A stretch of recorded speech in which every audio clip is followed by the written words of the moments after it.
Straight talk from Israel. You're listening to Israel News Talk Radio.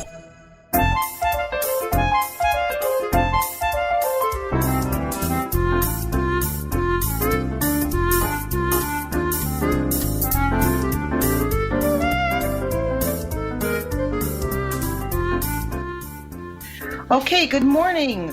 Good morning, good morning. My name is Andrea Simantov, and you are listening to Pull Up a Chair on IsraelNewsTalkRadio.com. Indeed, pull up a chair. It is storming out there.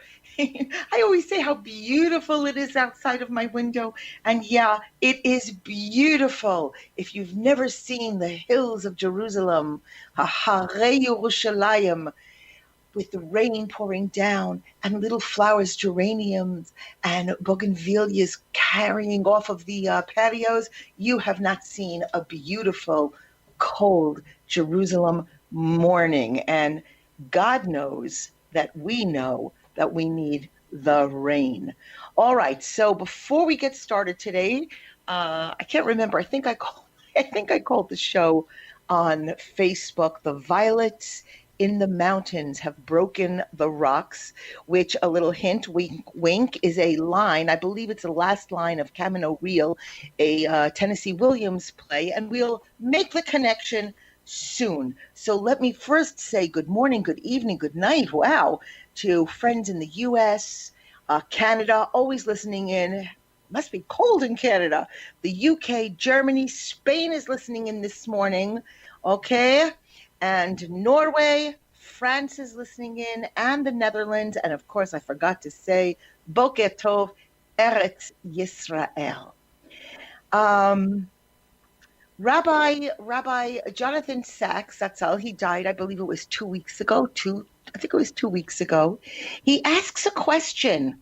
He asks a question in his Conversation and Covenant series, and it says, do you think greatness leads to moments of despair? And conversely, do you think moments of despair can lead to greatness? So these are questions we're going to ponder today because, hey, it's only 7 o'clock in the morning here. So why not talk about moments of greatness? And just know that I found the house heaters. Yesterday it was boiling in Israel. Today it is freezing in Israel. And I got to tell you, if the people don't kill you here, if our enemies don't kill you here, the weather is going to kill us. So let's see. So today we have a lot of things to do. It's Parsha Vayetze. Oh my gosh. Listen in. Stay on the computer. See you on the other side. How did a nice Jewish girl from Delaware end up living in Israel? Shalom, I'm Natalie Sapinski. Join me on my show, Returning Home. Meet different people who have moved to Israel. Hear their personal stories, their highs, their lows, and everything in between. Each week, we talk to experts on immigration and the process of moving to Israel. Listen to Returning Home every Thursday, only on Israel News Talk Radio.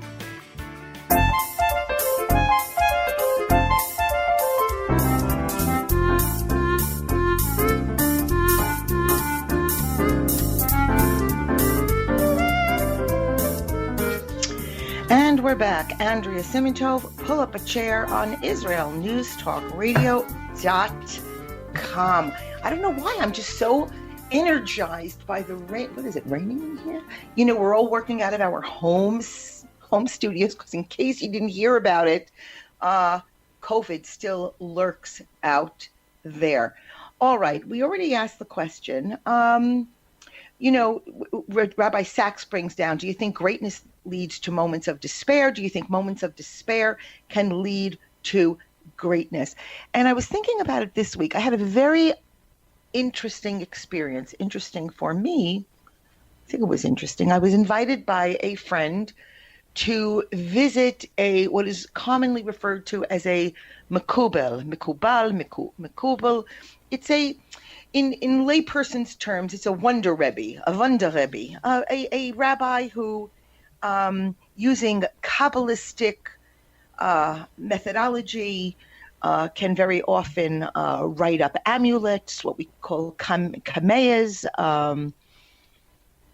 gives gives the people who visit him, who come with terribly heart-wrenching problems, waters to drink, or they have a lot of these Wonder Rebbes. People do swear by them. Others swear that it's hocus pocus. I found it to be a very interesting experience, and I agreed to accompany my friend, and she was actually instructed to bring somebody with her, because he would not see a woman by herself. And these happen to do with reasons of modesty, not sexism. So don't get me started. Anyway, I was thinking about it. I was thinking about this mukabel who gave my friend, who has a very heart-wrenching problem in her personal life, and which she had shared with me. And all I could do is hold her hand and say, hey, listen, anything that works. But what I found very interesting was, it wasn't one of these, do this, drink this, eat this, sprinkle this, that, and you'll be fine. The rabbi said to her, but you have to, and then fill in the blank. And it was how to conduct herself. It was how to pray, how to talk to the people around her, how to present herself to society. She had obligations instead of just relying on, it's like relying on a medication to take care of us. But if we eat only crap, we're going to fight the medication. To take vitamins to maximize our physical potential and then lay in bed all day and not exercise, that kind of a thing. And I was thinking of Yaakov, the scene where Yaakov, is lying in Beit El, in holy Beit El, and the Torah brings down that he puts rocks around his head. In one, we think that he makes a pillow out of the rocks, and another is that he puts rocks around his head to, of course, I'm not working with notes here, I'm working with my problematic brain, and he puts rocks around his head to protect his head from wild animals. So, of course, the question is, so, your head is protected by wild animals, and we always know, we see the fighters in the ring, they wear masks, they put up their arms, they block the blows to their face, to their head, to their brain. But hey, there's a body there, Yaakov. Aren't the animals going to rip you apart anyway? And on the other hand, if you're going to say, well, God will protect me, so what are you even putting the rocks around your head for? If God's going to protect you, then God's going to protect you. And what we see is that Yaakov, he understands that. It's all up to God. However, it's his acknowledgement that we're a team. Me, us, you, them. I'll put the rocks around. This is terrible joke. Oh my gosh, it's such an anti-Semitic joke. Dare I? Yes, I do. Okay, of course, it's the priest, the rabbi, and the minister, and they say, they have all the money from the church, and the priest says, I'll draw a circle, whatever money, I'll throw the money walks up in the air. I'll throw the money up in the air. Whatever money falls inside the circle goes to the church. What falls outside of the circle comes to me. And the minister says, well, we do it a little bit differently. We throw the money up in the air. Whatever falls inside the circle is mine. And then outside the circle goes to the church. And then the rabbi steps up and says, I erase the circle. I throw the money up in the air. Whatever God wants, he'll keep. Okay. Thank goodness it was a Jew who said that joke, because if it was not a Jew, that would be disgusting. Anyway, what we hear about Yaakov is that he understands, but we have to demonstrate with our physicality, our belief, our faith, and our partnership. And that's what this interesting Mikubal was saying to my friend. I was thinking about this during these days of COVID. Oh my gosh.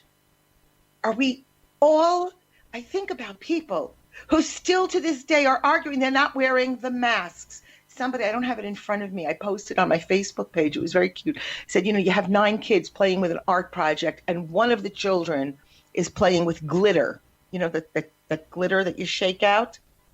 How many of the 9 children have glitter in their projects? Ta-da, stick a dish. Are we waiting for others to protect our health?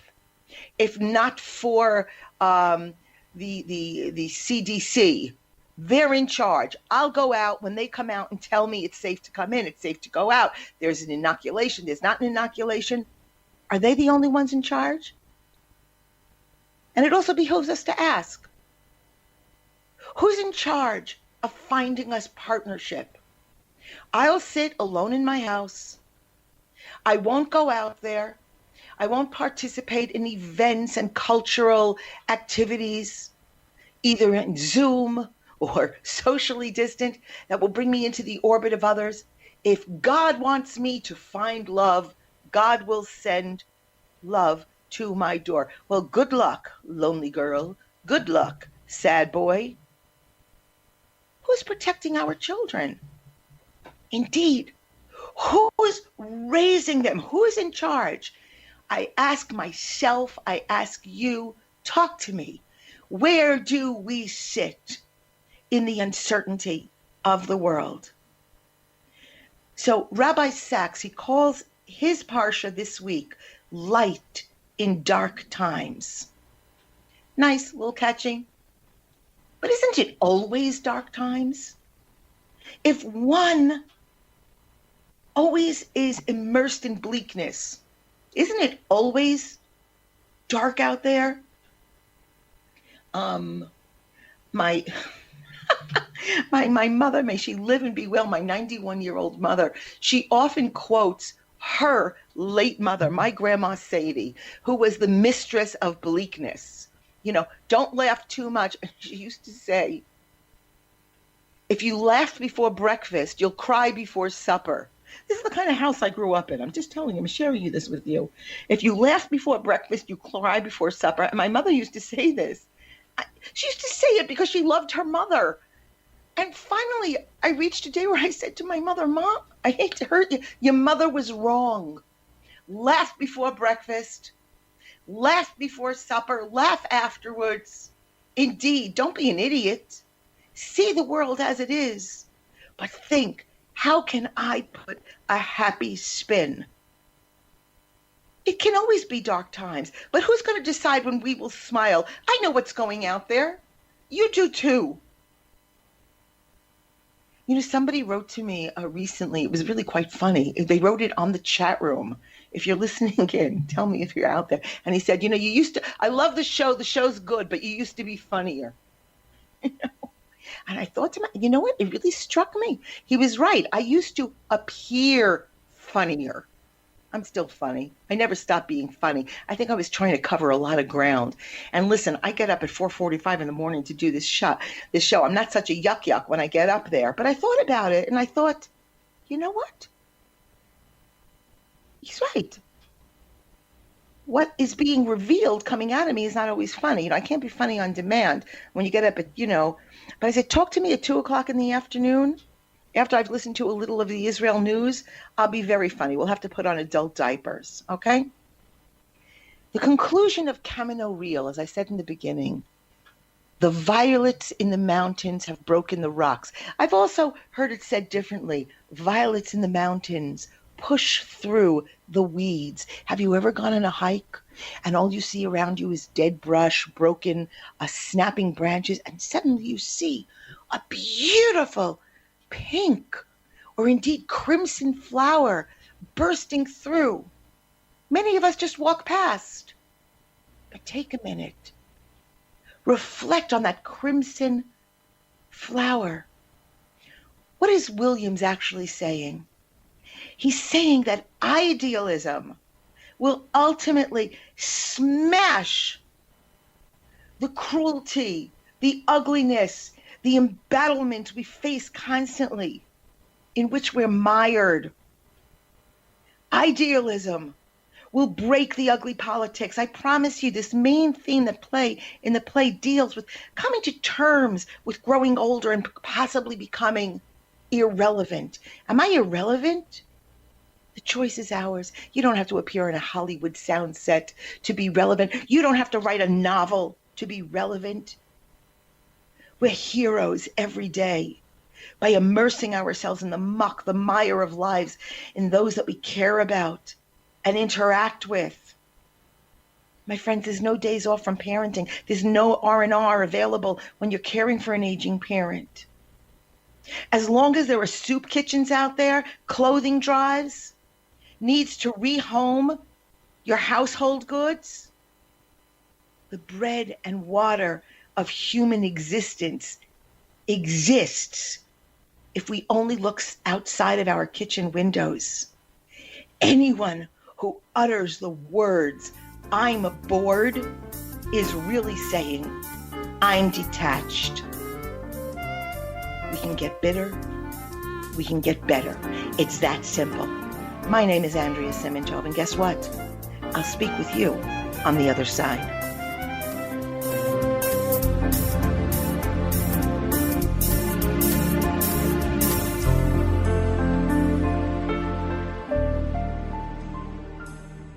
Shalom, everybody. Making a difference often takes just one moment and one person at a time.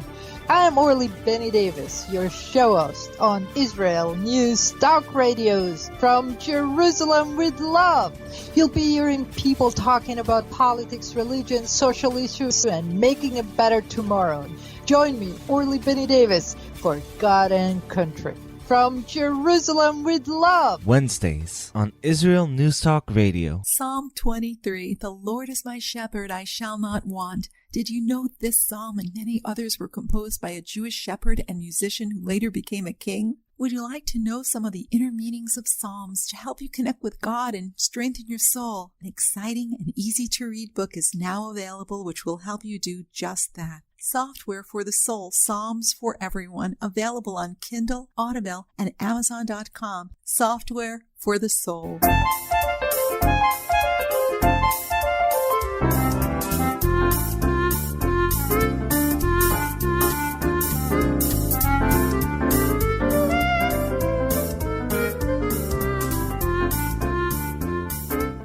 Okay, we're back. Andrea Simintov, pull up a chair. IsraelNewsTalkRadio.com. The producer did not think my joke was funny. Did you hear that? He did not think that my joke was funny. Okay. I'll have to revamp my comedy routine. Let's see here. Oh, yeah, I love this. I came across a quote, but I'm going to paraphrase it. And it just said, my friend Sharon posted this on her wall, and it said, you either get bitter or you get better. It's that simple. You either take what has been dealt to you and allow it to make you a better person, or you allow it to tear you down. The choice does not belong to fate. It belongs to you. Well, that's not complex. Find yourself lost during the day. Find yourself really wringing your hands. How can we handle? How can we do? I don't know. You're living, you're breathing, you have free choice. Okay, so where am I this winter? I look through, we get these algorithms. Have I told you 6 times to watch Social Dilemma? And I look at the algorithms and the kind of reports that come through to me. All right, no longer am I getting any more political information. They see that I have grown weary. And all I do is I'm drowning with hot stew recipes, vegan dyeing for geezers, and what else do I have? Health tips over 60. And just this morning, I received 11 best South Indian curries I can try at home. That's really in the title. I can try at home. Well, where else would I be trying them? In South India? All right. So I was thinking about that. And the other thing is I will keep you all tuned in. Here's a secret, a not so secret. It was enough to keep my 91-year-old mother. Her blood is pumping. I have begun taking motorcycle lessons. And so I just had my 4th motorcycle lesson. And yes, I'm the oldest one there. And I'm not quite sure why we're doing this. Oh, yeah, freeze. Happy Thanksgiving. I realized that last week, I believe that on last week's show, I announced that it was Thanksgiving because I didn't remember that it was this week, Thanksgiving. And Thanksgiving really is. I made Aliyah, came home to Israel with open eyes. I'm Israeli in my belly, in my soul, in my heart, in my head, except for Thanksgiving. And as my husband just reminded me, here in Israel, Thanksgiving is a 2-day holiday. All right, we know it's today, but nobody's going to, well, not nobody, but it's rare that we make these big, beautiful, commemorative meals on a Thursday when on Friday we have Shabbos. So what we always do is we have Thanksgiving Shabbos or Shabbos Thanksgiving.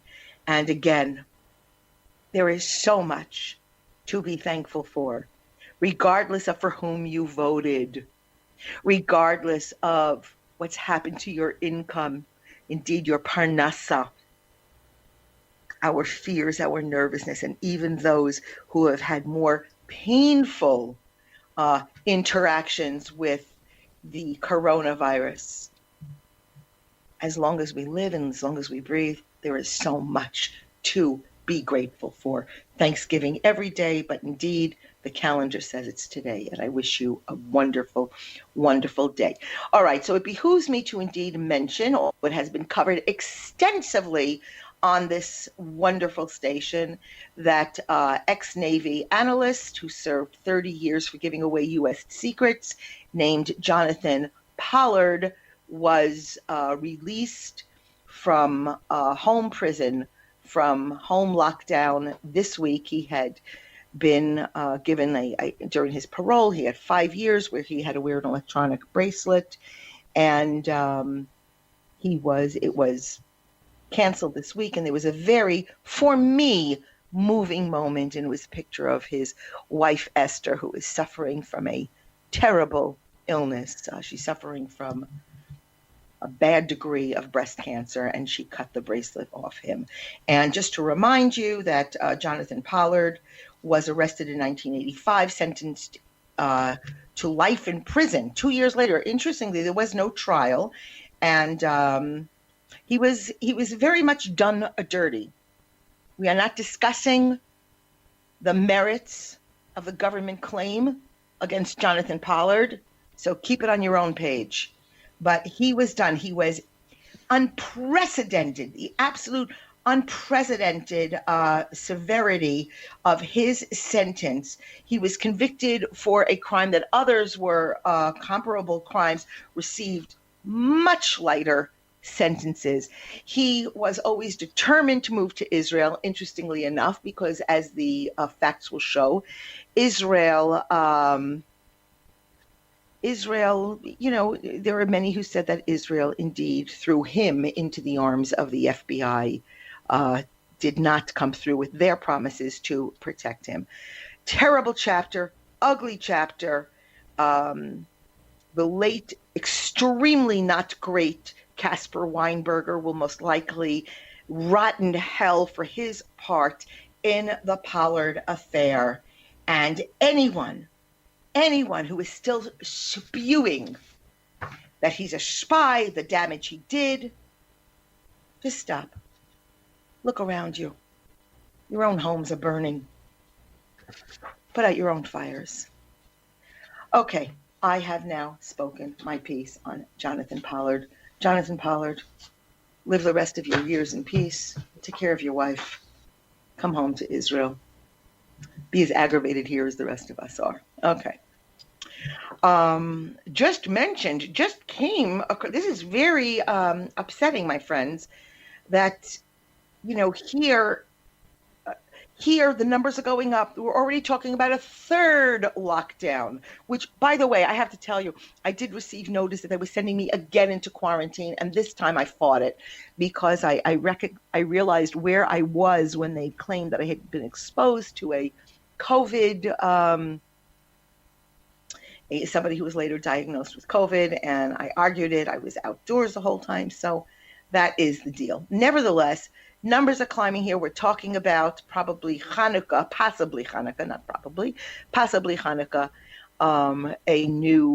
the third official lockdown. And as horrible as it is, as crazy as it is here, as frightening as it is here, my friends in the States, U.S. reaches according to this headline, I don't know where I got it, U.S. reaches the highest COVID-19 death toll since May. That on Tuesday, 2,100, almost 2,200 Americans died. I'm stunned. I'm sick. Dr. Anthony Fauci, director of the National Institute of Allergy and Infectious Diseases, says hang in there a bit longer. Okay, during his interview on Good Morning America.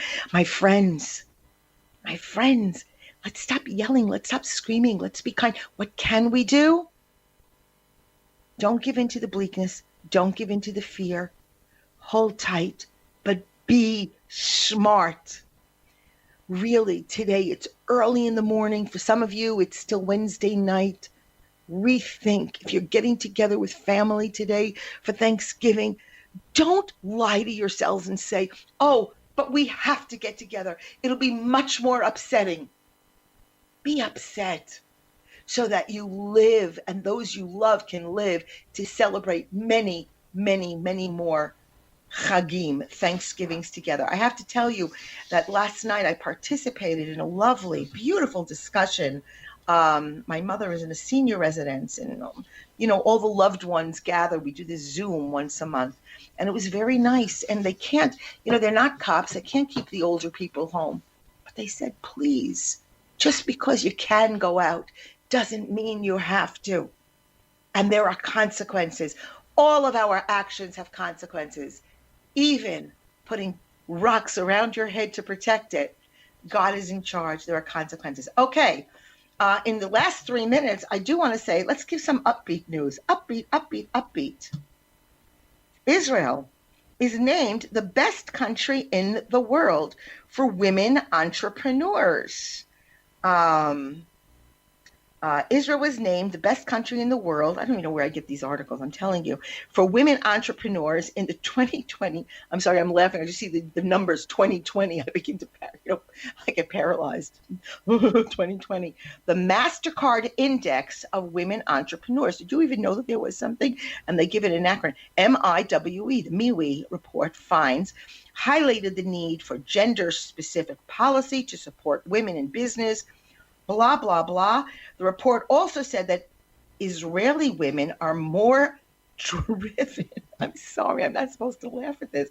More driven by 2.3% on average than Israeli men to pursue business opportunities and gain independence and economic self-reliance. Okay, the coronavirus, it goes on to tell us, that has impacted businesses all over the world. Women have been disproportionately impacted, according to this MasterCard study. 87% of women business owners said they've been impacted adversely. I happen to know 2 women that own gyms, and their gyms are going under. The pandemic has presented significant challenges to women. I'd like very much to know your thoughts about this. Are women and men different in this? Are women more driven? Do we have a biological predisposition to rising above travail? I don't know. But 56% of the workforce in Israel, both men and women, 56% more women were unemployed than men, percentage-wise. I find this very interesting. Listen, you're listening in from all over the world.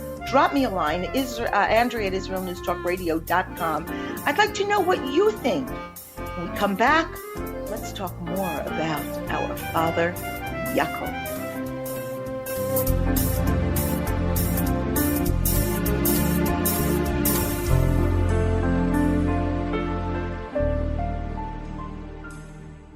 You're listening to Israel News Talk Radio. This is Shai Bentako, and each week I'll be webcasting to you from Judea, origin of the word Jew, a people besieged and beleaguered in every generation. Nazi Germany's but a memory, but in its place the world invented the phantom Palestinians as this generation's internationally authorized Jew killers.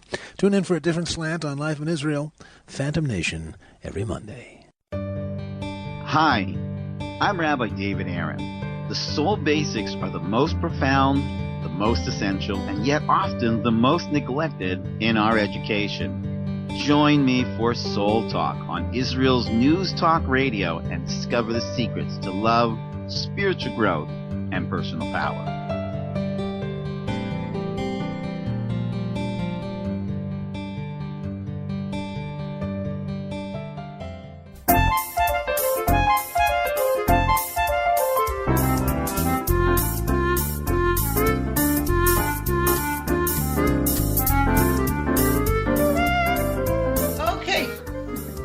Okay, we are back. I'm jumping the gun. I'm like jumping around here. Yeah, let me see all these brilliant notes I have here. We're so excited. One thing I did want to remind you, I like this. So I want to, for those of you who are not familiar or just starting out to understand what, Jewish study is all about. Traditionally, when Jews study, we study in a format that's called chavrusa.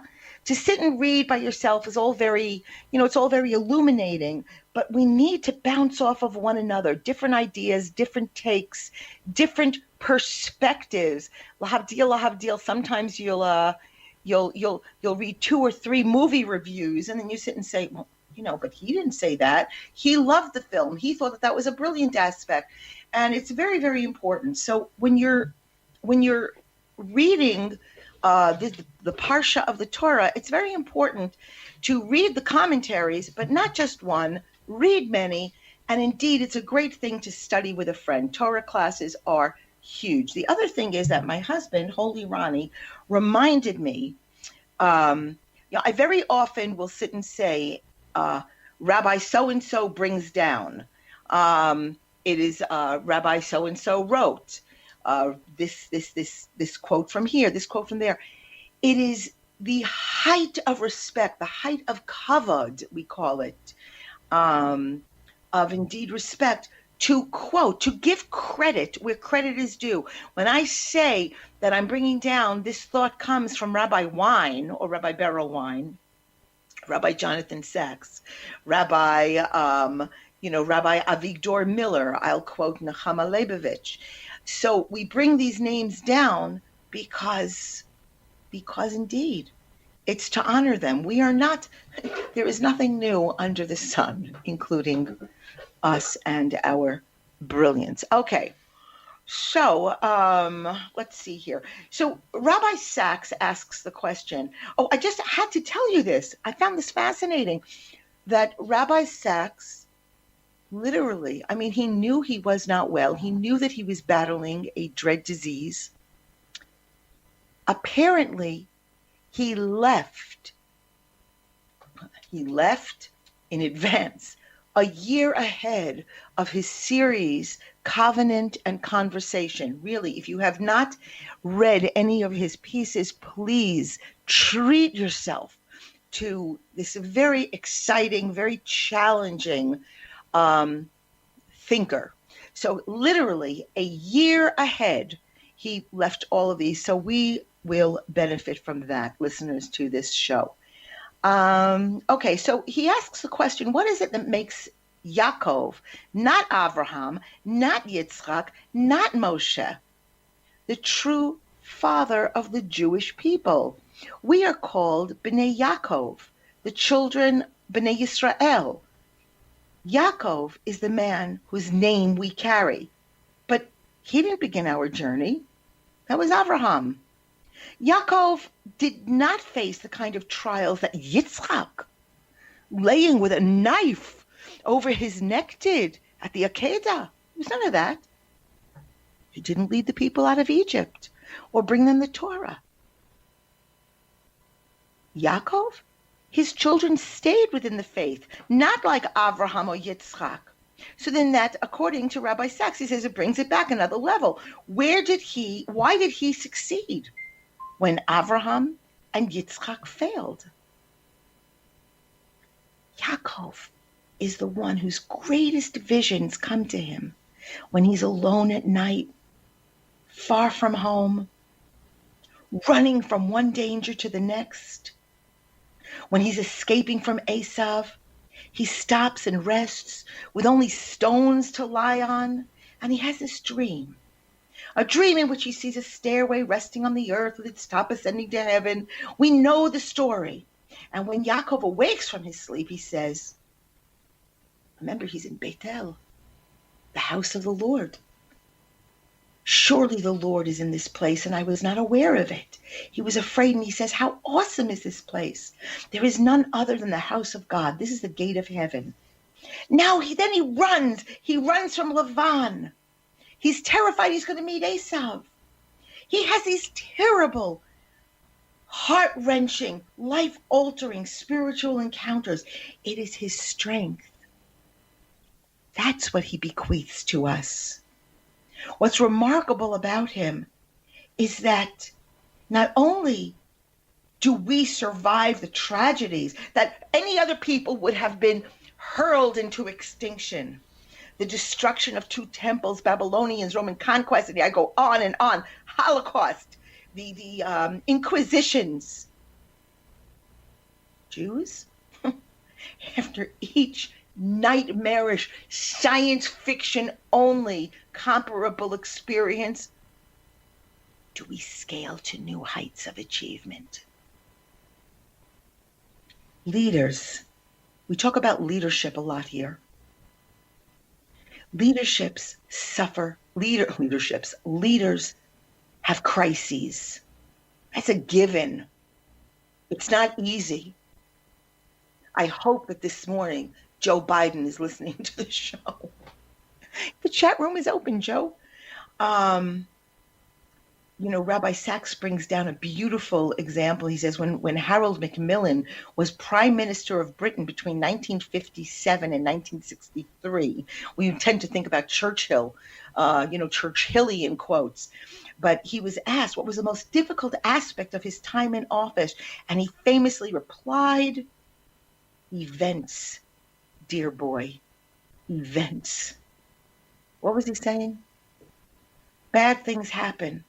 And when they do, the leader must take the strain so that others can sleep easily in their beds. I digress from my text to tell you that in my 25 years living in Israel, during my years under the current Israeli administration, when we were under siege from our recalcitrant neighbors, under the Netanyahu leadership, I slept well in my bed. I cannot say that all our lives were easy until then. It doesn't mean that things are perfect. It doesn't mean I have my gripes and my laundry list and my complaints. But it's very important to know who is sitting in the big leather chair. Leadership, certainly in matters of the spiritual, is very stressful. Just as I wouldn't want to be the Prime Minister of Israel, and I would definitely not want to be a president of a very torn, ripped asunder United States, I still take a look at these 4 figures in the Tanakh, Moshe, Elijah, Eliyahu, Yirmiyahu, and Yonah. They prayed to die rather than to continue. Abraham Lincoln was known to be terribly, terribly depressed. Also Winston Churchill, who called his funks his black dog. Mahatma Gandhi, who else? Martin Luther King Jr. Apparently, as youngsters, they attempted suicide. I didn't know that.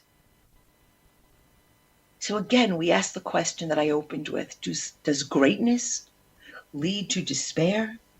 Or do moments of despair lead to greatness?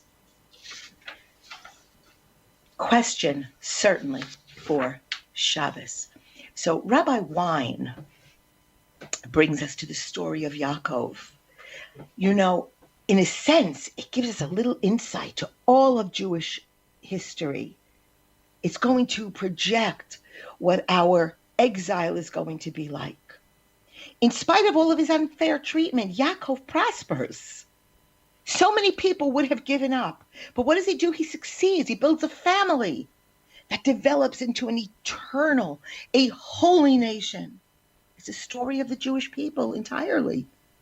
Over all these millennia, no other people, no other group of immigrants has ever done so much for whoever their respective host nation is as the Jews. And yet, a lot of the time, it's resented. The secret of Yaakov's ability to overcome Lavan and to succeed in preserving the heritage of Abraham and Yitzchak lies in his constant recollection of the great dream that he dreamt at the beginning of his sojourn in exile. God's presence in the house of Yaakov is always there. Imagine all of us the ability to stop in moments of stress, to breathe in and breathe. Some will call it meditation. Some will call it reflection. Some will call it introspection. But to take a moment and feel God's presence, indeed, to feel God's promise where he says, I will be with you. This constant recollection of this great vision and dream that fuels Yaakov's strength and his sense of purpose. There's a very simple but a profound lesson in human development can be drawn by the dream where he sees this ladder with its feet on the ground and its top reaching into the heavens. The Chafetz Chaim explains in Toras Habayit that the ladder Yaakov saw in his dream symbolized the situation of every person in this world, Jew and non-Jew alike. There are only two actions a person can perform on a ladder. You can either climb from the bottom to the top or descend from the top to the bottom. You can't remain stationary for any amount of time. Our challenge, my friends, is to constantly climb that spiritual ladder and not lower ourselves. When we climb to that height, not only will we feel our progress, but we'll continue to be motivated to climb higher and higher. Shalom. Israel News Talk Radio's chat room. Just click the orange button at the top of the IsraelNewsTalkRadio.home page, log in as yourself or an anonymous guest, and join in on the fun. You'll meet other listeners from all over the world who listen to Israel News Talk Radio, and you can make new friends. Israel News Talk Radio's chat room. It's the closest you can get to being in the studio with us. We love listening to Israel News Talk Radio. Where can you get the inside news on Israel? At Israel News Talk Radio, we're dedicated to sharing Israel's inside story with the world by providing our listeners with news on Israeli politics, current affairs, and Israeli Jewish culture. The Israel News Talk Radio homepage also provides you, the listener, with useful information at your fingertips, with scrolling news headlines, weather, currency exchange, Shabbat candlelighting times, and so much more. Our radio programming is always accessible and on demand. We operate absolutely free of charge for everyone, everywhere. If you love what we do, partner with us now by becoming an Israel News Talk Radio supporter. With your support, you'll be inscribed on our Israel News Talk Radio Wall of Fame. There's nothing like us in the world. Be part of something great. Israel News Talk Radio. Straight talk from Israel. If you love Israel News Talk Radio, then you'll love our Facebook page. We keep you up to date on what's happening in Israel, plus little surprise treasures that we don't share on the radio. Go now to follow us on Facebook. Just look for the Israel News Talk Radio Facebook page, and don't forget to subscribe and follow us by clicking on the like button. We post great stuff there that you'll want to share. Israel News Talk Radio on Facebook and Israel News Radio on Twitter. News, opinion, and more. You're listening to Israel News Talk Radio.